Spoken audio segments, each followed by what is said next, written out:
Okay, so you're building a high-performance PC, maybe at a server, right? And you hit this point. It's a real puzzle.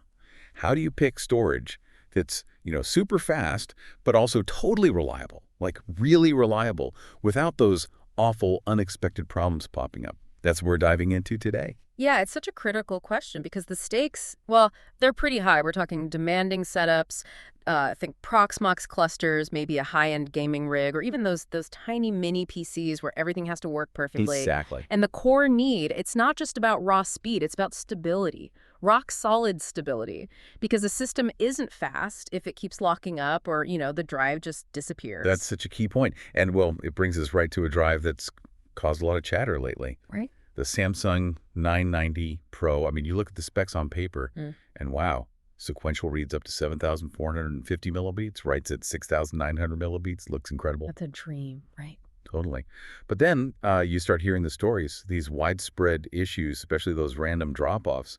What's your take? Is it just software or Yeah. something deeper with those drives? Well, it's pretty telling, isn't it? How a drive with that kind of theoretical power can cause so much frustration in the real world. That gap between the advertised numbers and what people actually experience, that's what pushes users to look elsewhere. Right. And these issues, they really seem to point towards something more fundamental. Could be design quirks, maybe even problems with specific manufacturing batches.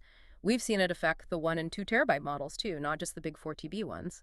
And the stories are just everywhere online. I saw one user talking about their 4 terabyte 990 Pro just causing total system lockups Mm-hmm. again and again. Oh, yeah. Yeah, the drive would literally vanish from the BIOS, gone, until a hard shutdown. And it kept happening, even after firmware updates, even after enabling full performance mode or messing with over-provisioning. Just wouldn't stop. And we've seen similar things reported in Proxmox setups too. People updated their Linux kernel, to version 6.14, which was supposed to help with stability for these newer NVMe drives. Mm. But even then, the 990 Pros kept acting up for some users. It really suggests it's more than just a simple software glitch that a kernel update can easily fix. It's interesting, too, because you think about these drives built for speed, extreme speed, but sometimes the simplest thing becomes the main issue.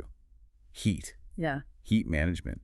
Some users did find that adding a heatsink to their 990 Pro actually stopped the drop-offs. Which is great. Unless you're trying to squeeze that drive into a tiny mini PC that's already packed super tight. Yeah, good luck with that. Right, then you're kind of stuck, unless you figure out some external cooling magic. It's this challenge, you want the speed, but the fix for stability creates a whole new problem, especially when space is tight. So it sounds like even the workarounds can be a pain. Right. That's a tough spot for builders.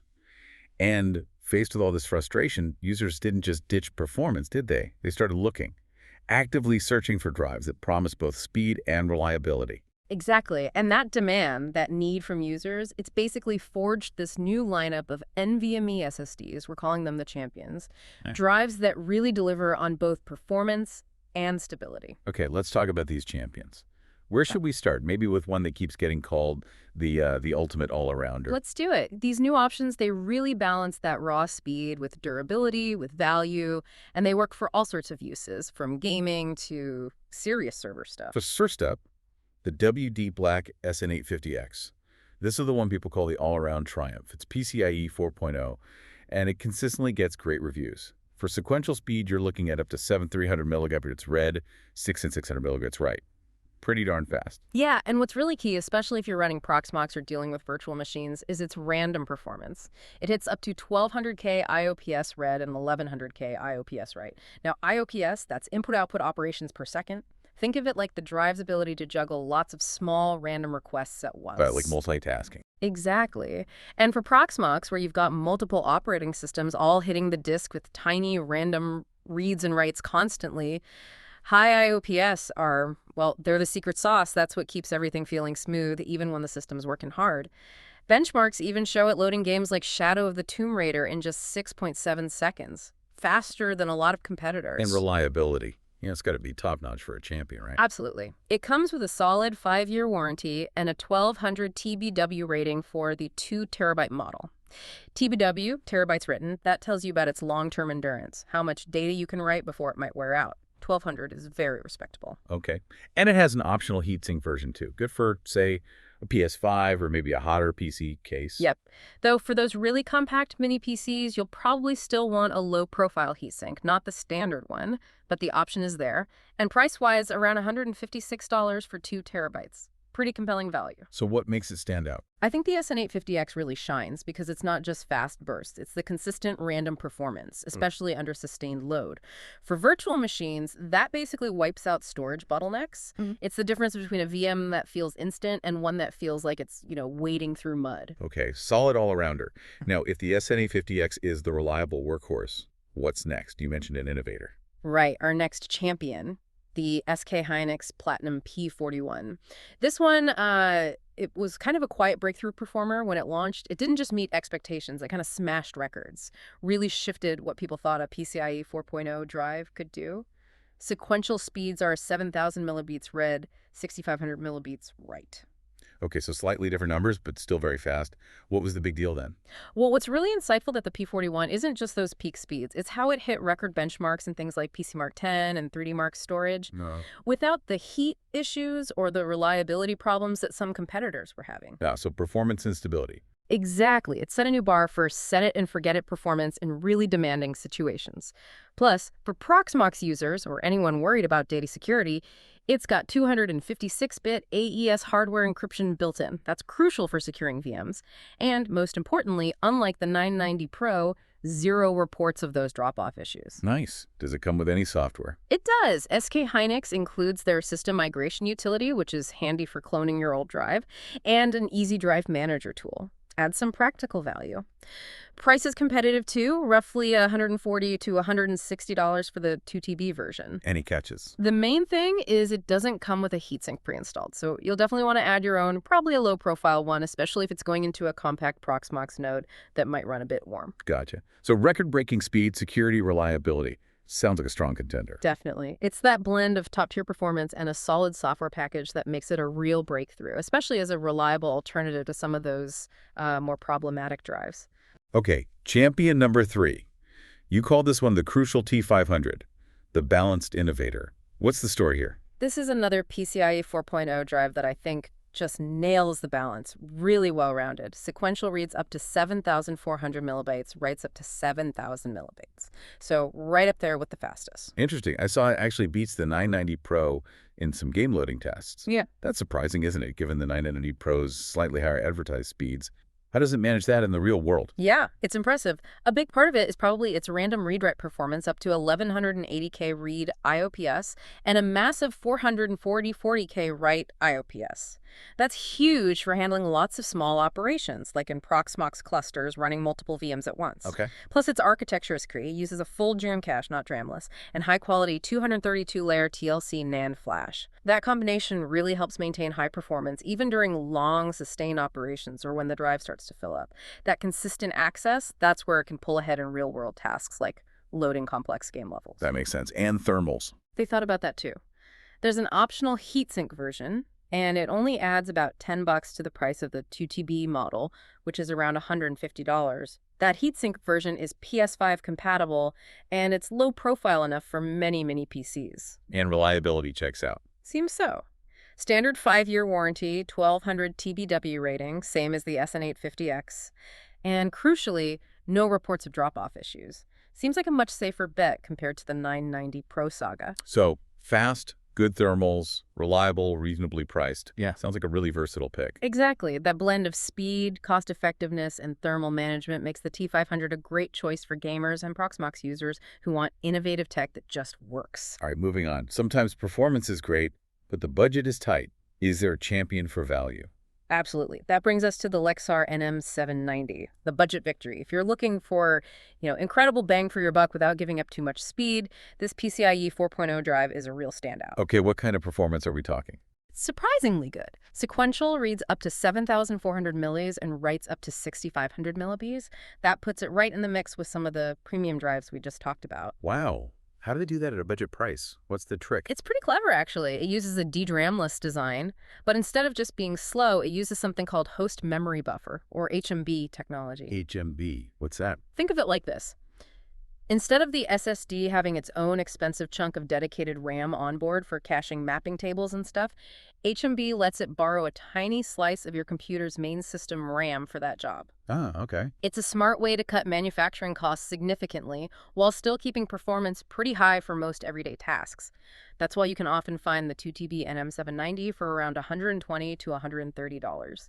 It's also quite power efficient and runs relatively cool, which makes it great for laptops and mini-PCs. Though, for a heavy Proxmox workload, slapping a cheap heatsink on it is probably still a good idea. And the reliability factor. Any red flags like the 990 Pro? Nope. Seems solid. Like our other champions, no widespread reports of drop-offs. It comes with a 5-year warranty and a respectable 1,000 TBW rating for the 2TB model. So yeah, you get performance that's surprisingly close to premium drives, but at a price that's much easier on the wallet. Definitely a win for budget-conscious builders. Okay, one more champion left. What's special about the last one? Our 5th champion is all about staying power. It's the Seagate FireCuda 530.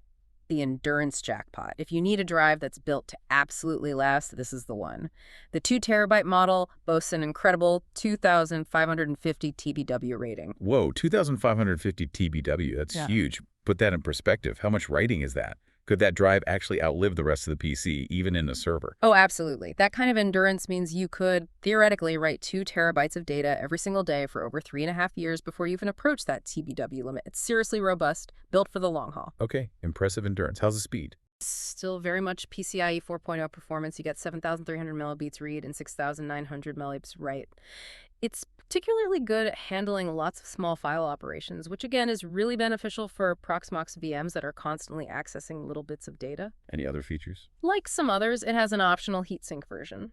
And one unique thing Seagate includes is a 3-year data recovery service plan.